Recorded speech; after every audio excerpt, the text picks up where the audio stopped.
There's a woman I know, 74, sharp as a tack, ran a department of 30 people for 2 decades, who told me the loneliest moment of her week is Sunday at 4 o'clock. Not because nobody calls. Her daughter calls every Sunday, right at 4.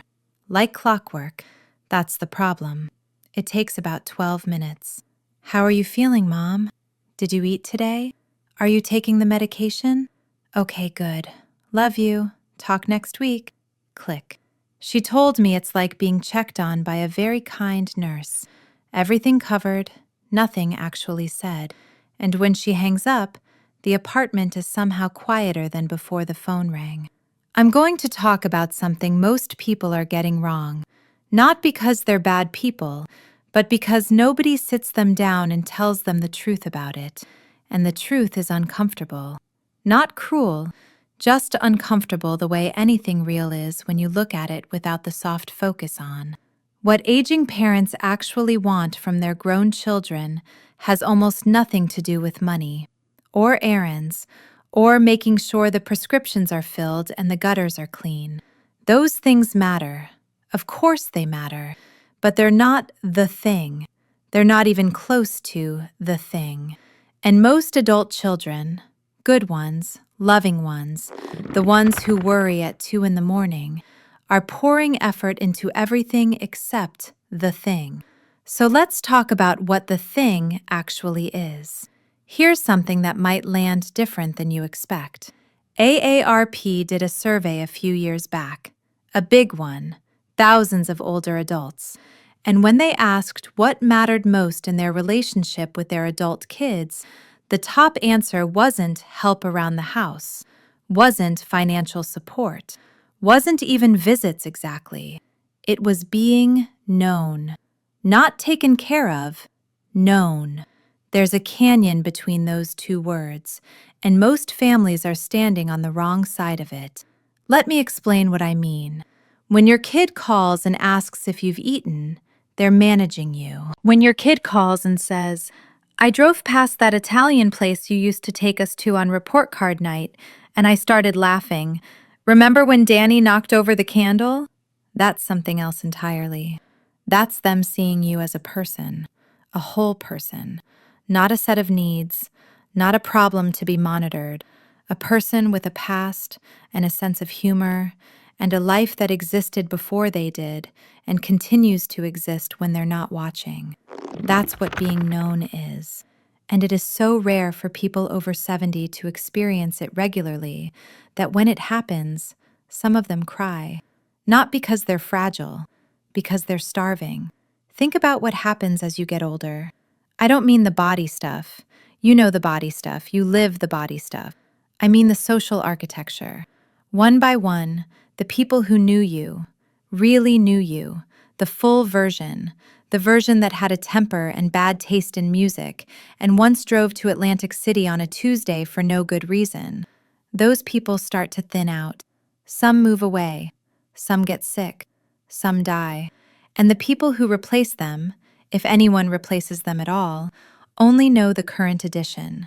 The edited down, doctor visit, grocery store, doing fine, thanks, version. Your kids are supposed to be the bridge. They're the ones who knew you when you were strong and loud and maybe a little impossible. They knew the version of you that burned dinner and laughed about it, the version that danced in the kitchen, the version that made mistakes and owned them.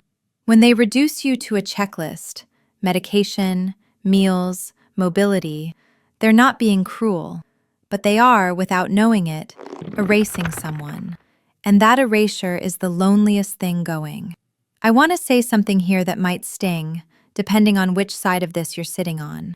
If you're the aging parent, what I'm about to say might feel like vindication. If you're the adult child, and some of you watching are both, caught in the middle, which is its own particular kind of exhausting, what I'm about to say might feel like an accusation. It's not. I promise you it's not. But here it is. Most adult children, when they interact with their aging parents, are performing a duty, a loving duty, a well-intentioned duty, but a duty, and their parents can feel it. You can feel it, can't you? the way the call has a shape to it, an efficiency, the way they're already half somewhere else, a kid pulling at their sleeve, an email on the other screen, the way they ask questions they don't really want long answers to. How are you becomes not a question but a formality, like, how about this weather at the post office? And you learn to play along.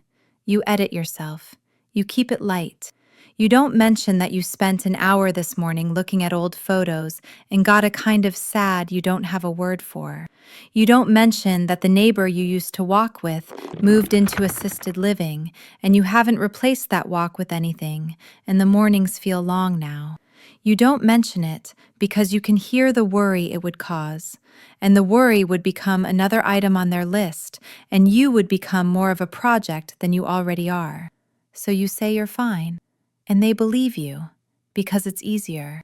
And the call ends, and it's Sunday at 4:12, and the apartment is quiet. I'm not saying this to make anyone feel guilty. Guilt is useless here. Guilt just makes people call more often with the same 12-minute script. What I'm trying to do is name the actual gap, because you can't fix something you haven't described honestly. The gap is not time, it's not money, it's not even attention exactly. The gap is mutuality. Mutuality. It's a therapy word, but it means something plain. A relationship where both people are real, where both people bring something, where the current flows in both directions, where one person isn't always the helper and the other person isn't always the helped. When you were raising your kids, the relationship was unequal by design. You were the capable one. You handled things, you knew things, and somewhere along the line, not overnight but gradually, like frost forming, the roles started to flip, and now your kid is the capable one, and you're the one being handled, and nobody asked if you were okay with that. Here's what I hear from people your age, over and over, when they trust me enough to say it out loud. They don't say, I wish my kids would visit more. I mean, they'd like that, sure, but what they actually say, when they drop the polite version, sounds more like this. I wish they'd ask my opinion about something that matters. I wish they'd argue with me like they used to, instead of handling me. I wish they'd tell me something real about their own life, something messy, something unresolved, instead of performing, everything's great, so I won't worry. I wish they'd let me help with something, even something small, instead of acting like I have nothing left to offer. I wish they'd bring the grandkids and not hover like I'm going to break them. I wish, just once, they'd sit down without looking at the time. You notice what all of those have in common? None of them cost a dime, and every single one of them is about being treated like a participant in the relationship, not a recipient of it. That's the thing. That's the whole thing. A research team out of UC San Francisco, this was Dr. Carla Parasinotto's group if you want to look it up, found that the strongest predictor of loneliness in older adults wasn't living alone. It wasn't poor health. It wasn't even the number of social contacts. It was the quality of those contacts. Specifically, whether the person felt they mattered to someone, not cared for, not worried about, mattering, having weight in someone's life, being someone another person turns to, not just tends to. That distinction, turns to versus tends to. If you hear nothing else I say, hear that. When your daughter calls to make sure you took your pills, she's tending to you. When your daughter calls to say, Mom, I'm dealing with this thing at work and I don't know what to do, and I remembered you went through something like this when you were at the company, she's turning to you. And the difference in how that feels in your chest is the size of the ocean, because it means you're still in the game. You're still someone whose experience counts. You're still a person with a mind that works and a perspective that's worth something. Not because someone's being nice to you, but because it's true. Now let me say something practical, because I don't want this to just be a feeling.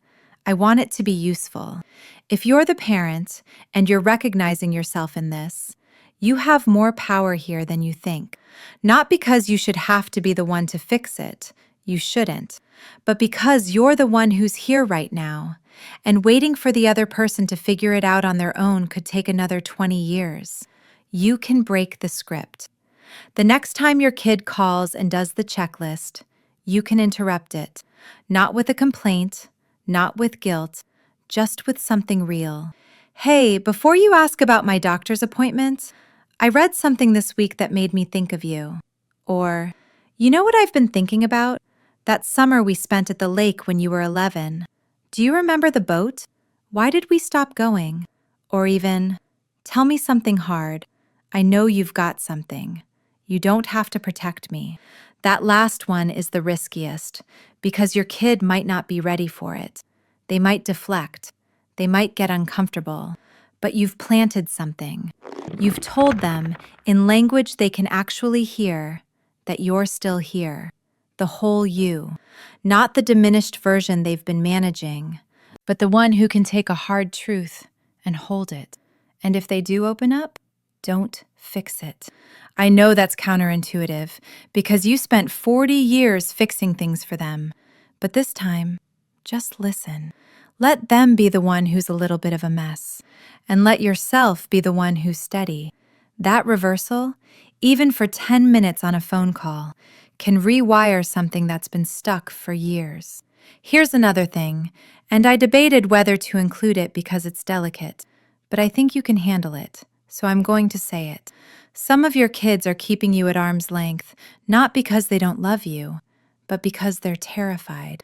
They're watching you get older, and it is scaring the life out of them. Every time they see you move a little slower, or forget a word, or wince getting out of a chair, a clock starts ticking in their head, and they cannot make it stop.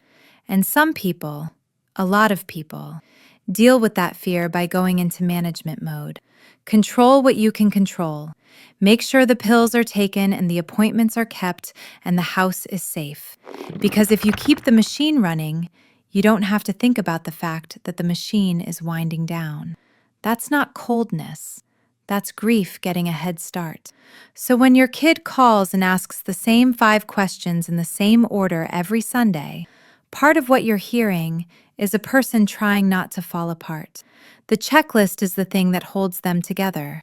Medication, meals, mobility, that's their rosary. They're counting the beads. I say this not to excuse the distance, but to help you see what's underneath it. Because once you see it, you might find a way to reach through it. You might say, I know you worry about me. I worry about me too sometimes. But I'm still here, and I'd rather spend the time we have being your mother than being your patient. I've seen that sentence or something like it change families. Not overnight, but the crack it opens lets light in. One more thing, because this matters and nobody talks about it. The grandchildren. If you have them, they might be your best way back into the full version of yourself. Not because they're cute, although sure, they're cute, but because kids under about 10 don't see you as old. They don't see you as a problem to be managed. They see you as a person who knows things and has time and doesn't rush them. Do you know how rare that is in a kid's life right now? Every adult in their orbit is busy, optimized, scheduled. And then there's you, sitting on the porch, willing to watch the same bird for 5 minutes, willing to tell a story that goes nowhere in particular, willing to just be in a room without a device in your hand. That's not a small gift. That's the whole thing a child is starving for and can't name. And here's the part that might surprise you. When your grandchild asks you what school was like in the old days, or what your parents were like, or why you have that scar on your hand, and you tell them, really tell them, you're doing something for yourself too. You're being known. You're being the full person. And a 6-year-old will not check their watch.